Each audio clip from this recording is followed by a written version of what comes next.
주시는 말씀은 누가복음 2장입니다. 39절 40절.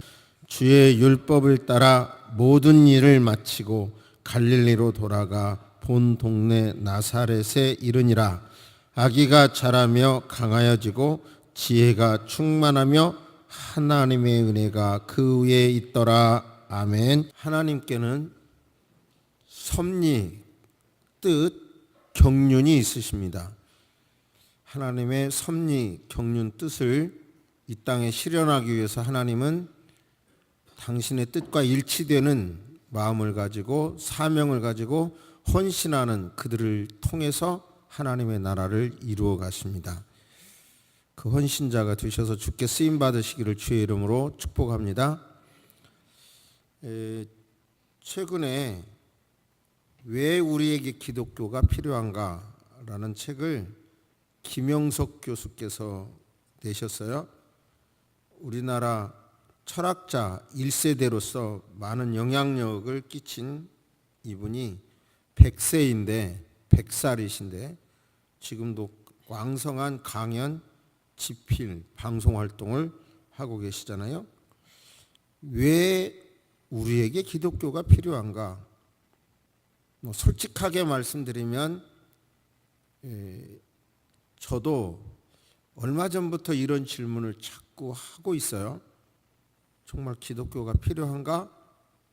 필요하게 지금 목회나 하고 있나?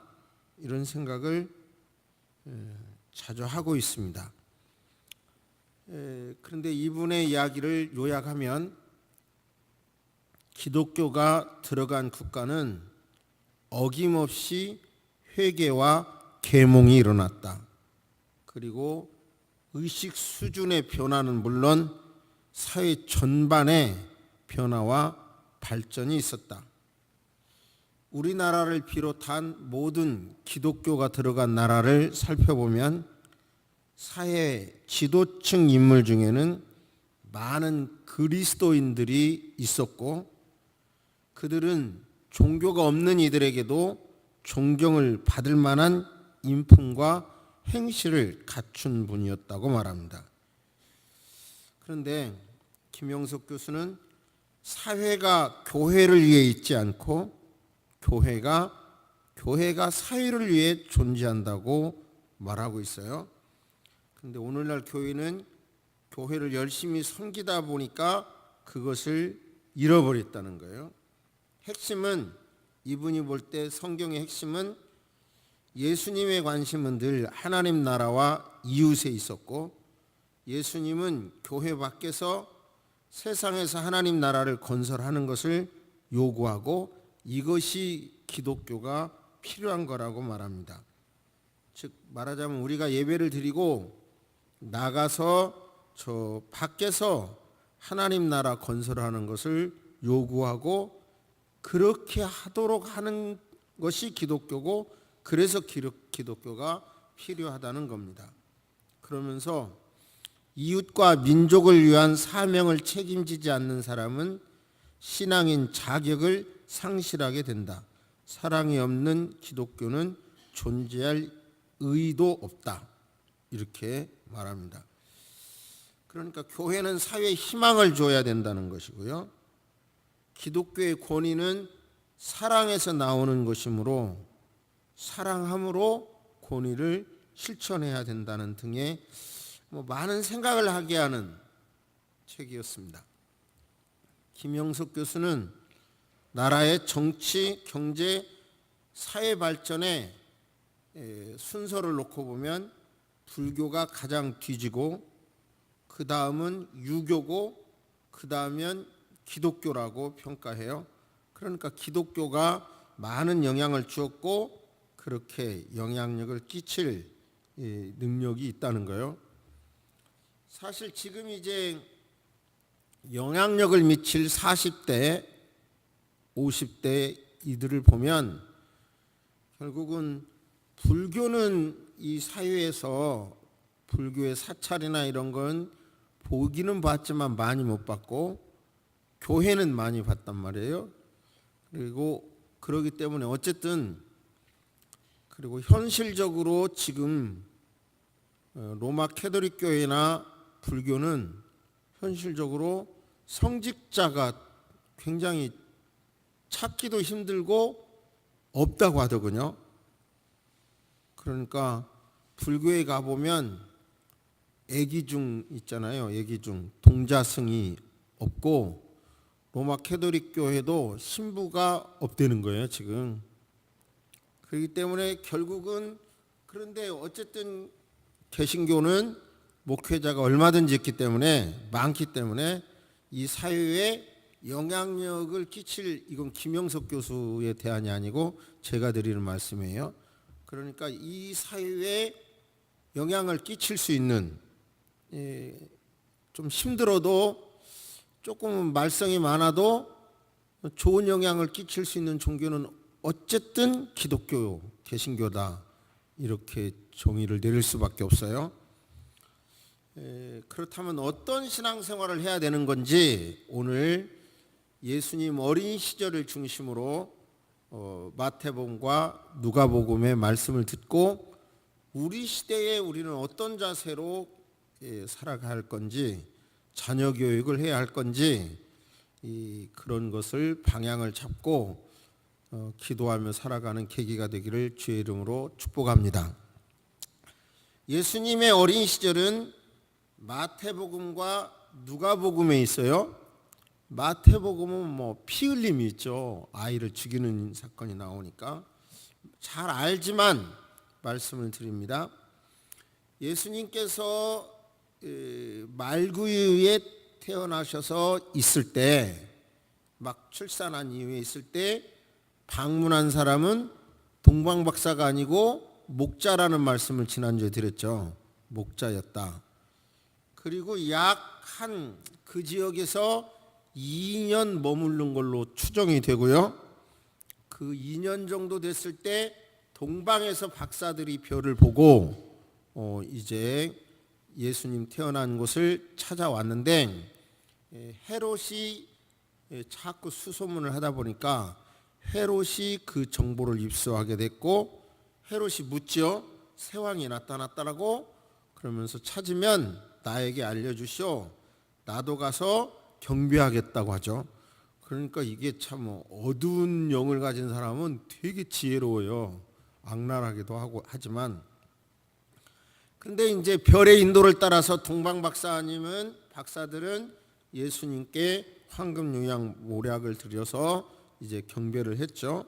그리고 다른 데로 피해가자 헤롯이 바로 베들레헴 중심으로 그 지경에 있는 2살 아이들, 2살 이하의 아이를 살해하죠.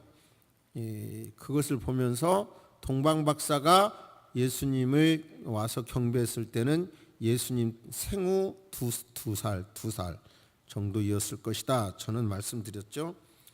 그래 이제 동방박사가 떠난 후 요셉에게 현몽하여 헤롯이 아기를 찾아 죽이려 하니 일어나 아기와 그 모친을 데리고 애굽으로 피하라라고 합니다.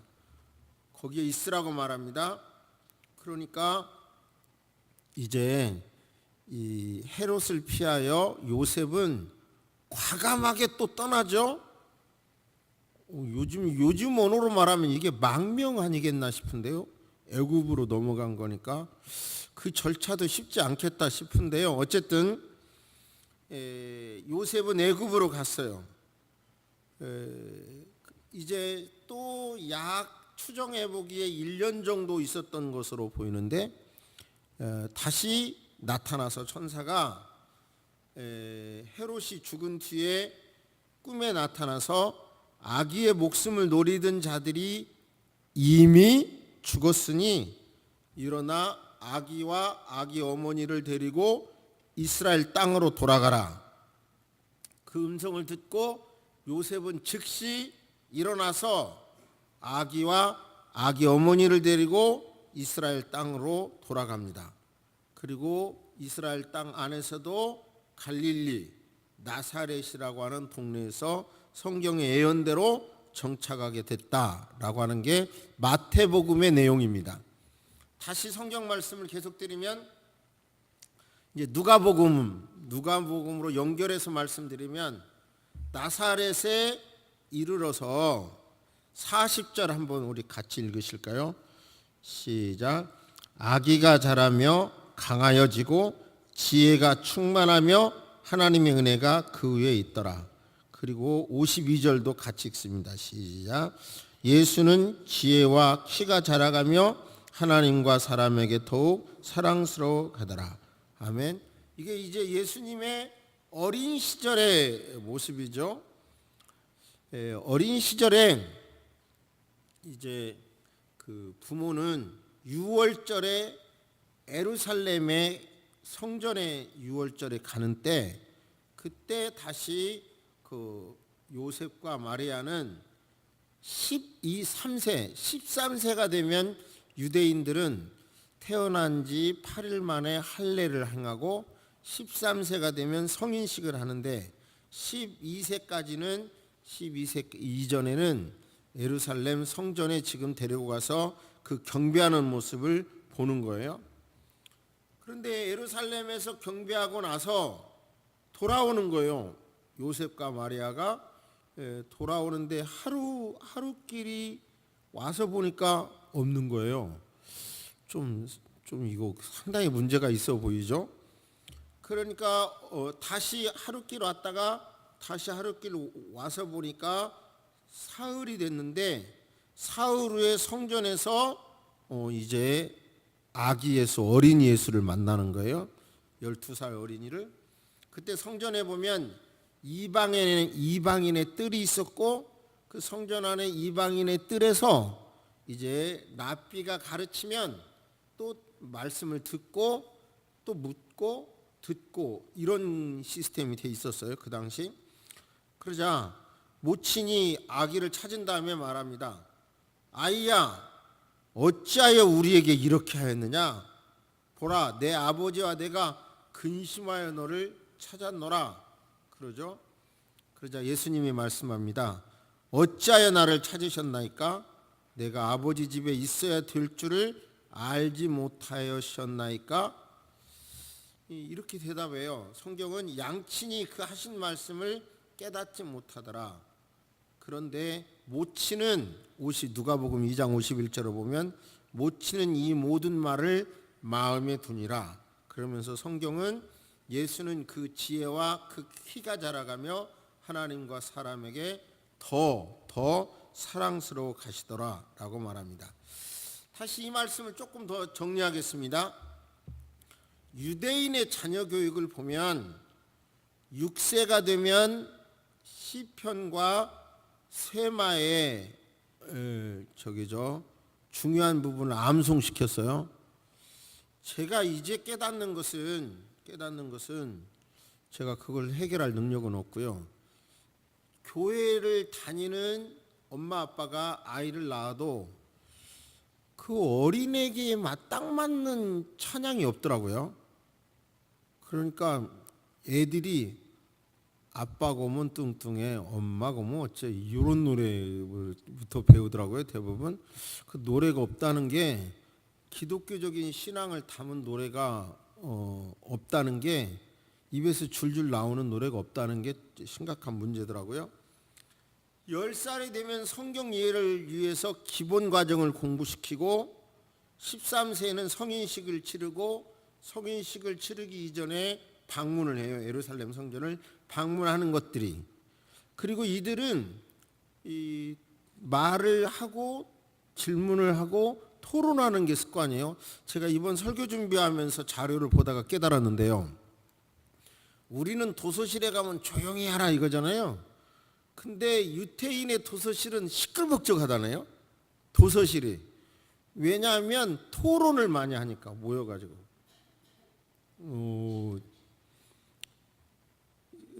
확실한 것은 이제 주제가 그게 아니니까, 지금 우리 시대의 최고의 지성인, 외교인, 학자, 정치가, 재벌, 많은 사람들이 유대인들이잖아요. 그리고 우리나라로 말하면 학력고사 같은 것도 미국 안에서 고득점자들 중에는 유태인들이 그렇게 많다고 그러죠. 인구 비례에 비해서. 인구 비례에서 노벨상 탄 사람도 그렇게 많고 그건 다 알려진 사실이잖아요. 근데 그 유태인의 교육을 보면 이성적으로 이해가 안 돼. 이런 정보를 주는 사람이 잘못되지 않을까 할 정도인데, 어떤 거냐면 오전에는 율법을 읽고 암송하고 묵상하고 토론하고 오전 내내, 그리고 오후에는 학과 공부만 한다는 거예요. 그래도 시험 점수가 높다는 게 희한하죠. 그러니까 지금 우리는 조금 더 요셉의 이야기를 다시 정리해 봅니다. 요셉은 신약 성경에 등장하는 성모 마리아의 남편이죠. 그리고 실제적으로 양부이죠, 양부. 그리고 여러 전승에 보면 동정녀 마리아에게서 성령으로 잉태됐기 때문에 전통적으로 요셉은 양부라는 의식을 가지고, 호적 등본이 있다고 하면 요셉이 아버지로 등록을 했겠지만 양부라는 의식으로 살았다는 거예요.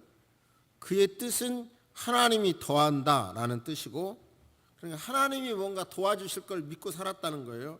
직업은 목수였고 다윗의 후손이고 의로운 사람이라는 거고, 의로운 사람이라는 것은 바로 정혼했는데 정혼녀가 임신했다는 걸 알고 그냥 소문 없이 조용히 끝내려고 할 때 그런 모습, 그리고 또 천사 이야기를 듣고 그대로 따라갔고, 그리고 또 이제 헤롯 때문에 피하여 애굽으로 갔고, 가서도 또 망명생활, 어려운 생활을 했겠죠. 그런데 또 돌아오라고 하니까 돌아왔고, 이런 순종의 모습을 보죠. 김동리의 사반의 십자가, 또 영화 가든 오브 에덴에서 봐도, 그리고 마땅한 자료가 없는데요. 요셉이 언제 죽었냐, 이거는 자료가 없어요. 그런데 아마 공생의 이런 자료를 보면 공생이 시작하기 직전에 운명하셨다, 그렇게 하고, 그리고 예수님이 제사를 드릴 때, 아버지가 제사를 드릴 때 산비둘기 한 쌍과 집비둘기 새끼 2마리를 제물로 드렸다는 것을 놓고 보면 경제적으로도 어려운 상황이었다는 걸 알 수 있어요. 그렇게 부자여지는 않았다. 자, 그런 상황에서 요셉은 들어보면 요셉은 자꾸 현몽하여 들었잖아요. 예수다, 성령 잉태됐다. 마리아도 들었고, 그리고 애굽으로 피해라, 돌아가라, 나사렛에서 살아라, 이런 이야기를 많이 들었고, 특별히 마리아에게는 이런 내용들을 가슴에 새기죠. 그리고 가나 혼인잔치에 보면 그 포도주가 떨어진 것을 해결하도록 말하면서 어서 빨리 메시아로서 행동을 하라, 이렇게 재촉하는 마음이 분명히 있었다고 저는 봐요. 여기서 중요한 것은, 기독교의 핵심은, 기독교가 역사를 변화시킬 수 있는 핵심, 우리 예수 믿는 우리가 인간관계에 있어서 가져야 할 핵심, 그 핵심이 뭐냐면 사람이 하나님의 형상이라는 거예요. 한번 따라서 하시면 돼요. 사람은 하나님의 형상이다. 요셉은, 마리아는 특별히 아기 예수님, 어린이 예수님이 성령으로 잉태된 신성이 있는 하나님이라는 걸 알았단 말이에요. 그러니까 존중할 수밖에 없는 거예요. 저와 여러분들은 사람을 볼 때 그가 어찌 됐든 간에 하나님의 형상이다, 이렇게 보는 것이 정말 나를 변화시키고 사회를 변화시키고 세상을 변화시킬 수 있는 거예요. 제가 성격이 좀 못된 걸 고백하는데요. 저 멀리 노유에서 일이 있어서 갔어요. 멀리에 있는 교회에. 그런데 이제 그때 그 행사는 부부를 초대했고, 부부가 이렇게 여행도 하는 코스였는데 여행을 잘 했어요. 그런데 한 분이 이제 이제 저와 제 아내가 이렇게 와야 되는데 한 분이 가까운 데서 살아요. 우리 차를 타고 왔으면 해요. 이제 물론 어차피 차는 오는 거니까 그분 모시고 오는 게 착한 일이죠. 맞죠? 근데 그렇게 말하는 순간 내 머릿속에 저분은 평생 목회를 했어도 노예나 시찰이나 누구를 한번 대접한 걸 내가 못 봤어요. 표정이 전혀 무슨 얘기인지 모르시네. 그러니까 그분이 평생 목회를 하고 이렇게 했는데 아주 악한 일은 안 하셨지만 누구를 대접하거나 노예에 뭔가 기여하거나 이런 거 전혀 없어요. 전혀 없었어요. 그래서 속으로 에이구 참 그렇게 남은 죽어도 대접 안 하는 양반이 남에게 기댈 것은 기여만 있으면 잘 기대네. 속으로 싹 계산을 하고 저 우리 부부 딴 데 갈 때가 있어요. 그 자동차라는 공간에 별로 불편한 사람하고 타는 것도 불편하니까 하고 오는 길이지만 그 머릿속에 짧은 순간에 왜 또 그런 거 그렇게 기억이 잘 나는 건지 그 짧은 순간에 딱 그게 내갖고 저희 부부가 어디 지금 들려갈 때가 있어요. 저 딴 데로요. 그랬어요. 그래서 오다가 거짓말을 할 수 없어서 진짜 딴 데 들려왔는데요. 근데 아까 말씀한 어느 집사님은 그 공동체 안에서 가장 약한 사람을 내가 섬길 예수로 본다는 말에 지난주에 그 소리 듣고 되게 찔리더라고요. 제가 무슨 말씀이냐면 어린애도 하나님의 형상이다. 요셉과 마리아는 신이다. 이런 생각. 똑같은 어린애 사람이지만 한편 신이다. 이런 말로 아기 예수, 어린이 예수를 보니까 존중할 수밖에 없잖아요. 우리가 지금 모든 사람을 그런 마음이 그런 것이 사회를 변화시킨 거예요. 그러니까 성경이 쓰여진 시대에도 여자와 어린아이는 사람 숫자에도 넣지 않았잖아요. 지난주에 우리가 묵상한 말씀도 이혼증서만 써주면 이혼해라 이 말은 여자는 경제활동도 할 수 없는데 이혼증서를 그리고 이혼의 결정을 남편이 하도록 돼 있어요. 그 당시에. 그러니까 이혼을 하고 이혼증서도 안 써주면 실제는 이혼했으면서 이혼증서도 안 써주면 여자가 살 길이 없는 거예요. 그러니까 정말로 이혼하려면 이혼증서를 써주세요 이랬던 거죠.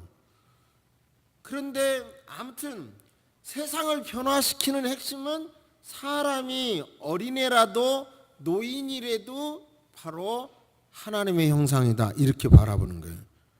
할렐루야. 할렐루야. 그러니까 우리는 어린애를 보면 귀찮아할 게 아니라 속으로 내가 늙으면 네 덕에 산다 이렇게 보는 게 법적인 현실적인 거 아세요? 또 이해를 못 하시네.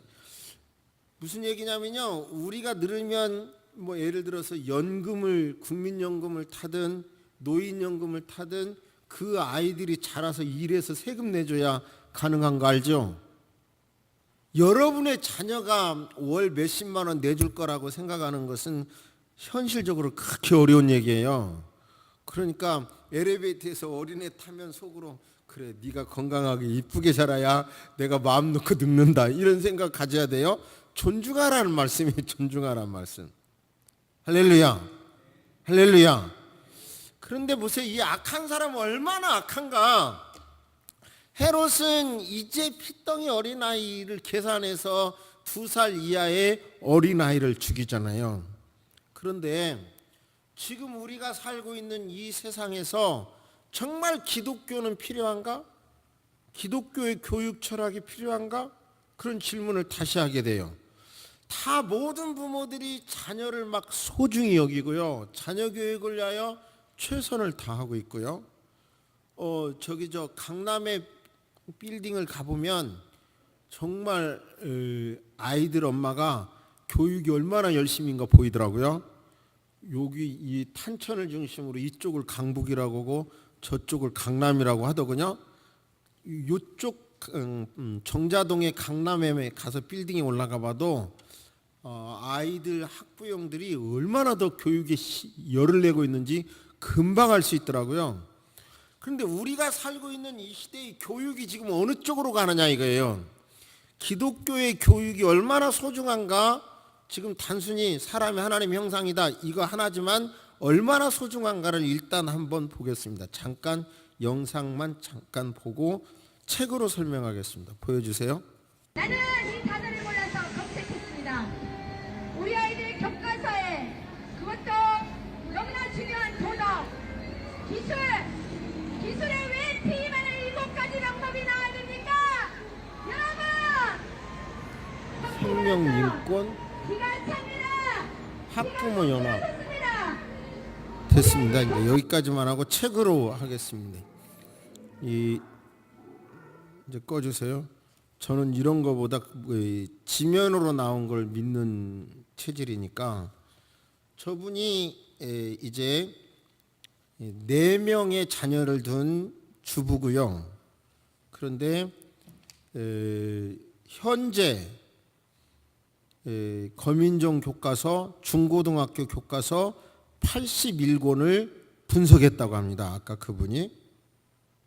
그런데 분석하고 한 내용이 이분이 우리 자녀들이 매일 보는 이 책이 과연 아이들의 미래를 여는 교과서일까 의심한다는 거예요. 그러면서 제가 이제 소개합니다. 선생님, 교과서 내용이에요. 선생님, 우리 나이에 무슨 피임을 배워요? 여자아이와 남자 학생이 그래요. 그럼 피임을 하면 교과서 내용입니다. 우리도 성관계를 해도 되나요? 우리도 성관계를 해도 되나요?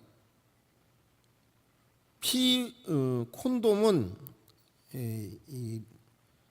저기 한 거라 받아서 한 거라 인쇄가 맞지가 않아서 영상으로도 안 띄었습니다. 콘돔은 피임기구 아닌가요? 에이즈도 예방할 수 있나요? 이것에 대한 선생님 답. 부모가 될 준비가 안 된 상태인 청소년들이 원치 않는 임신을 하게 될까 봐 예방하려고 배우는 거예요. 여러분, 성인이 되고 나서도 알아야 하는 내용이기도 하고요. 피임은 실패할 확률이 있고 생명의 탄생이라는 책임이 따르는 중대한 일이므로 쉽게 생각할 문제는 아니랍니다. 맞아요. 운동은 콘돔은 에이즈 등의 생명을 예방하기도 한답니다. 이게 이제 선생님의 답이에요. 그러면서 또 다른 면에 보면 생일 파티에 소수로 모인 다음에 아이들이 하는 말이 생일 축하 파티가 끝난 후 지금 저도 눈을 의심하고 있어요. 우리 함께 잘까? 이렇게. 이 여인의 이야기를 보면 아이네 아줌마가 보기에도 민망하고 낯뜨겁고 살벌하기까지 한 11가지 피임 방법과 도구들이 이제 초등학교를 갓 졸업한 중학교 1학년의 교과서 첫 부분에 설명이 된 것을 보고 정말 기가 막힙니다. 새해에 중1이 될 우리 둘째가 이 교과서로 교육을 받는다고 생각을 하니 온 마음이 무너져 내리고 정신이 다 아찔해졌습니다. 학교를 어떻게 해야 하나 심각한 고민에 빠지기도 했습니다. 그런데요, 아이들이 교과서를 집에 가지고 오나요? 가지고 오지 않다는 거예요. 아이들이 교과서를 집에 가지고 오지 않기 때문에 이것을 모르고 있는 대한민국의 학부모들, 우리는 부모 이 땅에서 살아갈 사랑하는 내 자녀의 행복을 빌어주고 이렇게 하는데요. 여기서도 말하자면 이 여인은 교과서 81권을 보는 동안 부모로서의 솔직한 심정은 쓰레기다, 미쳤다. 무슨 얘기를 하고 싶은 거지? 무슨 계산을 넣은 거지? 대한민국 아이들 전체를 어떻게 끌고 가고 싶은 거지? 어디까지 망하게 하려는 거지? 이 교과서를 누가 만든 거지? 누가 허락한 거지? 누가 지시한 거지? 자식과 손자, 손녀, 조카가 있는데도 이렇게 만들었단 말인가? 당신 자신도 모르면서 우리 아이들만 먹도록 만들었단 말인가? 이게 이제 이분의 글인데요.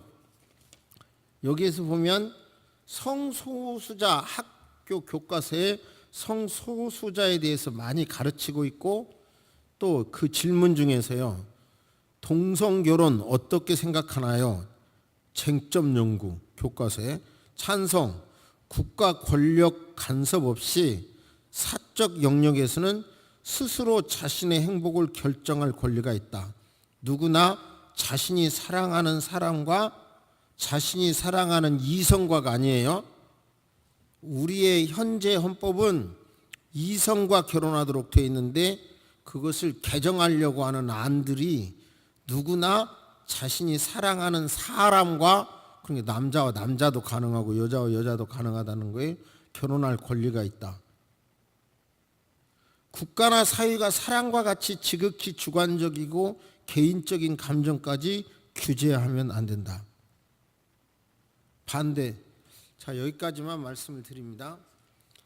지금 우리 기독교 교육에 대해서도 기독교 교육이 하나님이 사람의 형상, 사람은 하나님의 형상이다라는 걸로 전 세계에 많은 복지를 일으켰고, 근데 발전을 해줬고 인간 존중의 역사를 일으킨 건 누구도 거부할 수 없는 현실인데, 오늘날 이제 교회가 말썽이 많다는 것도 한편 인정을 하게 되고, 아까 말씀드린 대로 불교나 천주교는 실제적으로 동자승이나 신부가 없기 때문에 실제적으로 교인이 우리가 생각하는 것보다 훨씬 줄었다는 거예요. 없다는 거고 줄었다는 거예요.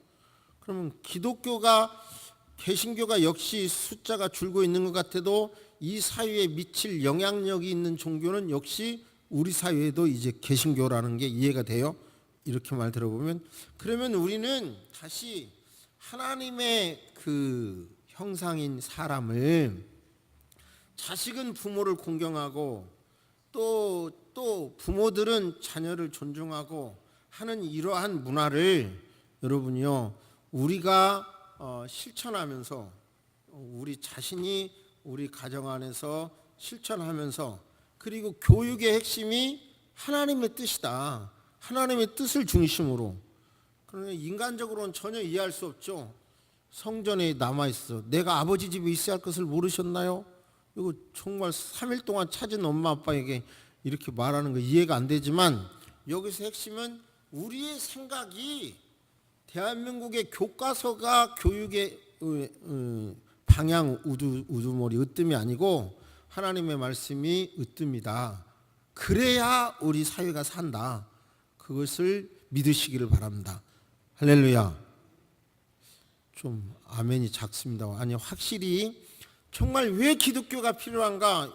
왜 지금 우리 이 사회에 이 한 가지만을 가지고도 왜 기독교의 바른 가치관을 가진 기독교 교육이 필요한가?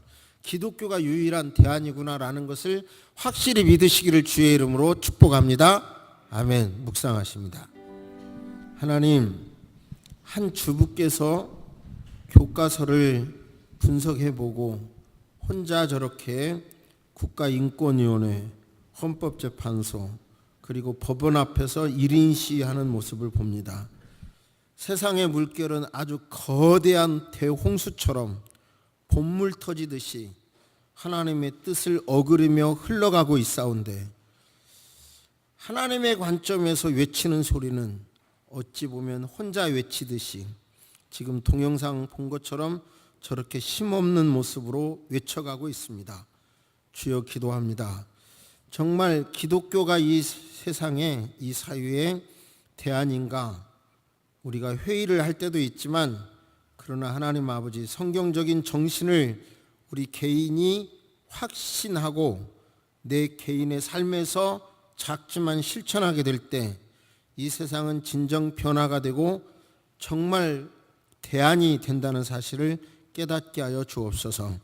정말 내가 속해 있는 그 처지, 그 장소에서 가장 힘없는 사람이 내가 섬길 예수님이라는 생각으로 그렇게 살아가면서 삶에서 신앙을 실천할 수 있도록 도와주시옵소서.